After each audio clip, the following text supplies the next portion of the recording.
ዳንኤል ድሮ ሓደ መዓልትን ፈረቓን ተጓዓዙ ዝኾነ ምግቢ ኮነ ማይ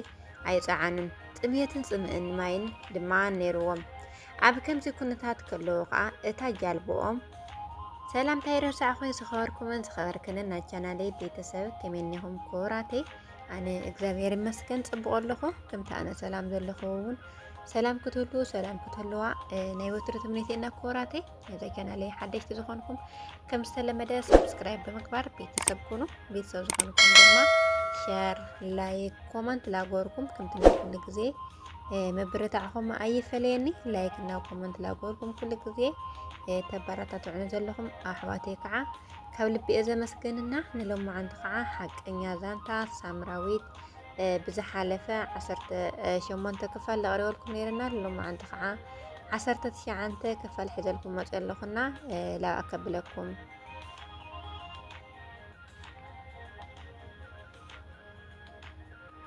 ሳምራዊት ብዙሕ ግዜ ደውላ ቴሌፎን ናይ ዳንኤል ግን ተዓፅያ ጥራሕ እያ ትብላ ነይራ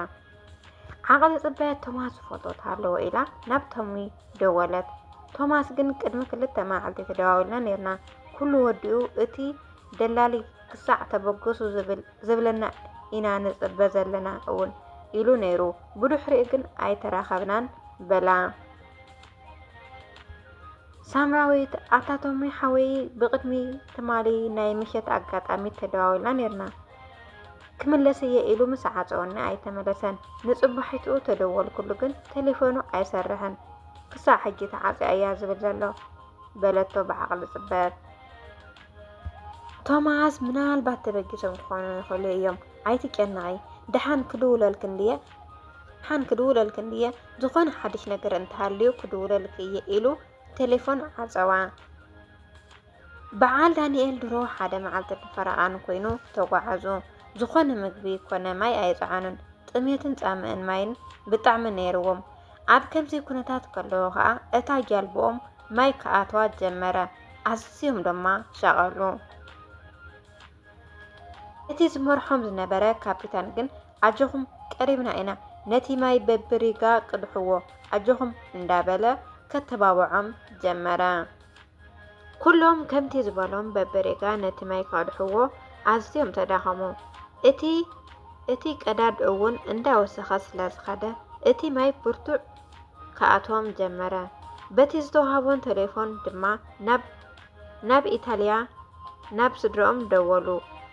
ነቲ ምስኦም ዝነበረ ግን በጃኻ ክንግልበጥ ኢና ዋላ ናብ ሊብያ መልሰና ይብልዎ ነበሩ ኩሎም ድማ ብዓቕሊ ጽበት በጃኻ ዋላ ናብ ሊብያ ደውለልና 3 ሰዓት እኮ ኮይኑ ትሪኣ ኣለኻ ካብዚ ንላዕሊ እንተተጸቢና ክንመውት ጥራሕ ኢና ንኽእል ኢሎም ኩሎም ተጨነቑ ንሱ ከዓ በጃኹም ዓቕሊ ግበሩ ኣብዚ ኩሉ ተጓዒዝና ናብ ባዱንዛ ቀሪብና ኢና ዘለና ቁሩብ ዓቕሊ እንድሕር ጌርና ክመፁና እዮም ምስ በሎም እሶም ድማ ተስፋ ገበሩ ሓደ ካብኣቶም ዕድመ ዕብይ ዝበለ ኣታወደይ ካብ ንጠፍእ ምምላስ ይሓሸና ትሪኣ ኣለኻ ዲኻ ትጸንሕ ኣይትመስልን ዝመጸት እንተመጸና ክንድሕን ኣይንኽእልን ደው ኣብለና ምስ በሎም ናብቶም ሊብያውያን ደወሉ እቲ ኩነታት ድማ ሓበርዎም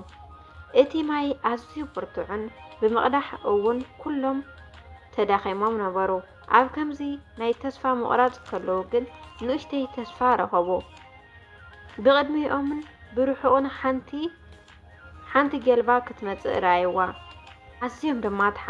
ኣዝዮም ድማ ተሓገሱ ብሓድሽ ሓይሊ ወሲኾም ነቲ ማይ ክቐድሕዎ እውን ጀመሩ እቲ ካፒታን ምናልባት እታ ኣብ ሊብያ ከይትረኽብዎ ብምፍራሕ ናብኦም እናነሃረ ክቐርብ ጀመረ ነዛ ዕድል ንኽረኽብዋ ኣዝዮም ብዙሓት እዮም ብኸምዚ ተጸቢዮም ህይወቶም ዝሰኣኑ እውን ኣለዉ ንሶም ግን ዕድል ገይሮም ኩሎም ሓደ ብዘይ ምጉዳል እስካንድራ ተቐበለቶም ኩሎም ድማ ሓጎስን ደስታን ተመሊኡ ውሽጦም በቃ ሕጂ ደኣ ካብቶም ብዙሓት ኣሕዋትና ብሰንኪ ረዳት ዘይረኸብዎም ዝጠፍኡ ጠፊና ኢና ኢሎም ንህይወቶም ቀበጽዋ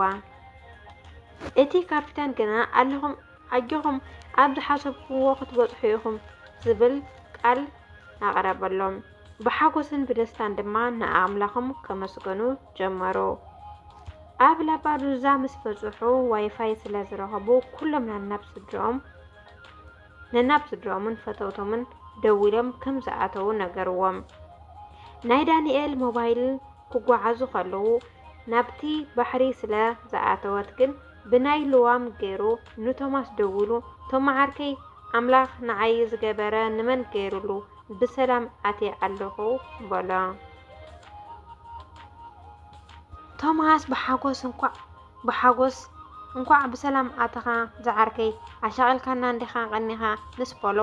ይቅርታ ሃንደበት ስለ ዝተበገስና እየ ቶማዓርከይ ንማማይ ደውልካ ነገራ በዚ ከይድውለላ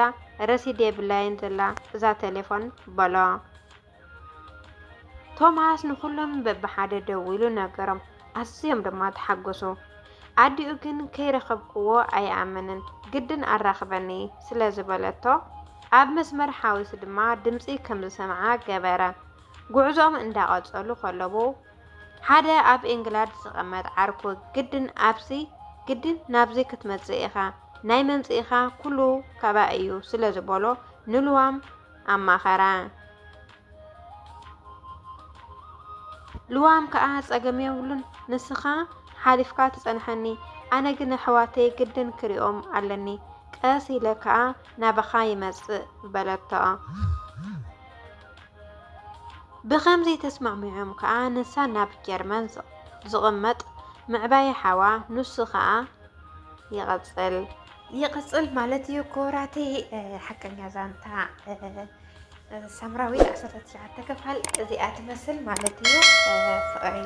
ምትሕልላይ ምትእምማን ትዕግስቲ ዝተመልአታ ዛንታና እዚኣ ትመስል ማለት እዩ ኮራቴ 19 ማለት እዩ ስራ ክፋል እውን እንደፍቃደ እግዚአብሔር ቀጻል ሒተልኩም ክመጽየና ካዛ ዛንታ እዚኣ ግን ማለት እዩ ቤተሰብ ዋው ስማም የሆነት በጣም ብዙሕ ነገር ኢና ንመሃር ሓደ ምትእምማን ፍቕሮም ካብ መጀመርታ ዓደ ተወስደሉ ተኣማሚኖም ተበጊሶም ብዙሕ ፈተና ዋላ ይግጠሞም ፈተና ከም ዝሸግርዎ ኣሚኖም ውሽጦም ኣሚኖም ማለት እዩ ተጓዒዞም ኣብ ጽቡቕ ኩነታት እውን ኣለዎ ማለት እዩ እና ሓደ ሰብ ተስፋ ክንደይ ዋጋ ከም ዘለዎ እዩ ዘርእየካ ሓደ ሰብ ለካ ተስፋ ታልይዎ ኩሉ ነገር ኣለዎ ማለት እዩ በቃ ብዓቢኡ ፍቕርን ተስፋን እንተልዩ ኩሉ ነገር ከም ዘሎ እዩ ካብዛ ዛንታ እዚኣ ብሓፈሻ ካብ ምዕራፍ ሓደ ጀሚሩ ፀምዕቶ ዝርከብዋ ነገር ታልያ ንሱ ኢና እና ተስፋ ክንቆርጽ የብልናይ ምክንያቱ ልዋምና ዳኒ ሰምሪ ክጓዓዙ ከለዉ ኣብ ጀልባ ኮይኖም ማይ ኣትይዎም እቲ ማይ ከዓ ክቐድሕዎ ክብሉ ከለዉ ብጣዕሚ ጥሜት ነይርዎም ማለት እዩ ምግቢ ናብቲ ጀልባ ስለ ዘይፀዓኑ ብጣዕሚ ጥሜት ነይርዎም ፃምእ ነይርዎም እንደገና ከዓ ኣብቲ ልዕሊ ጥሜቶምና ፃምኦም ከዓ ማይ ምስኣቶም ሓይሎም ተዳኺሙ ነይሩ ማለት እዩ ማይ ምስኣቶም በቃ ጭራሽ ተስፋ ቆሪፆም በቃ ካብ ህዚ ኣይንወፅ ኢሎም ተስፋ ቆሪፆም ነይሮም ማለት እዩ ምንም ክንቀሳቀሱ ይኽኣሉ ተኣትዎም ዝነበረ ማይ እውን ክቀድሕዎ ይኽኣሉና ብርሑቕ ግን እታ ትሕግዞም እታ ማይ ብደንቢ ተውፅአሎም ጀልባ ብርሑቕ ምስ ረእይዎ ግን ሓድሽ ተስፋ ገይሮም ማለት እዩ ሓድሽ ተስፋ ገይሮም ከም ሓድሽ ብተስፋ ማለት እዩ ምንም ምግቢ ይወሰዱ ማይ ይወሰዱ ግን እታ ተቐበሎም ጀልባ ምስ ረእይዋ ግን ከም ሓድሽ ሓይሊ ገይሮም እቲ ኣትዩ ዝነበረ ማይ ኩሉ ቀዲሖም እዛ ጀልባ መፅያ ከዓ ተቐቢላቶም ወፅኦም ማለት እዩ ኮራቴ ስለዚ እንታይ ስለ ዝገበሩ እዮም ተስፋ ስለ ዝገበሩ እዮም ማለት እዩ ብተስፋ ስለዝሓደሩ ክንወፅ ኢና ኢሎም ውሽጦም ስለዝኣመኑ እዮም ውሽጦም ከም ሓዲሶም ህይወቶም ክወፁ ክኢሎም ማለት እዩ ኮራቴ ንሕና እውን ገጥመና ይኽእል እዩ በተለይ ስደተና ብዙሕ ዓይነት ፈተና ገጥመና ይኽእል እዩ ግን ኩሉ ነገር ከም ዝሓልፍ ኣሚንና ውሽጥና ክንጓዓዝ